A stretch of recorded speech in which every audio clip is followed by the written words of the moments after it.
Bueno, acá tenemos una fuerza que está representada en un plano cartesiano, en donde vamos a intentar determinar justamente la componente X y de la fuerza y la componente Y de la fuerza, pero tomando como referencia dos alternativas: el ángulo alfa, que es el que está marcado allí, y el ángulo beta, que está marcado también en la parte superior derecha.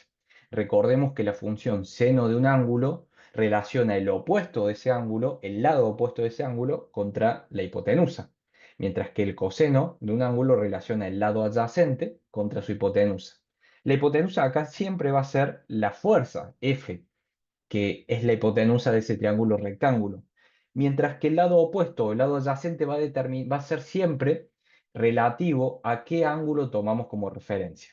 Si tomamos como referencia el ángulo alfa, el seno de alfa será entonces la componente I, que es el opuesto, sobre la hipotenusa, mientras que el coseno de alfa será la componente X sobre la hipotenusa. Es decir, el lado adyacente sobre la hipotenusa es el coseno, el lado opuesto sobre la hipotenusa es el seno. Tomando alfa como referencia, el opuesto es FI, o sea, la componente I, y el adyacente es FX. De esa manera despejamos entonces y determinamos para ambos casos sus componentes.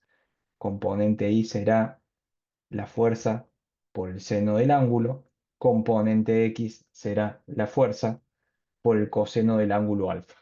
¿Qué pasa si tomamos ahora beta como referencia? Vamos a ver que de beta, es decir, del ángulo que está en la esquina superior derecha, el opuesto es la función, f de x o el lado x, y la adyacente es fi o el lado vertical, ¿cierto? Que es paralelo al que tenemos allí. Es decir, tomar fi como este lado es lo mismo que tomarlo como este lado, ¿cierto?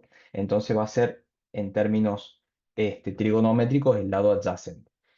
Dicho esto, entonces sabemos que el seno de beta ahora va a ser la componente x, que es su opuesto, sobre la hipotenusa f, y el coseno de beta será la componente y, que es su adyacente ahora, contra la hipotenusa f, ¿cierto? De esta manera sacamos que ahora la componente x será f por el seno de beta, mientras que la componente y será f por el coseno de beta.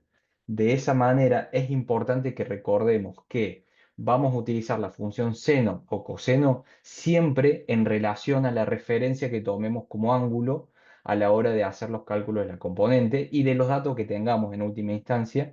Y es importante entender que no siempre el coseno está asociado al eje X y no siempre el seno está asociado al eje Y, sino que depende del ángulo de referencia.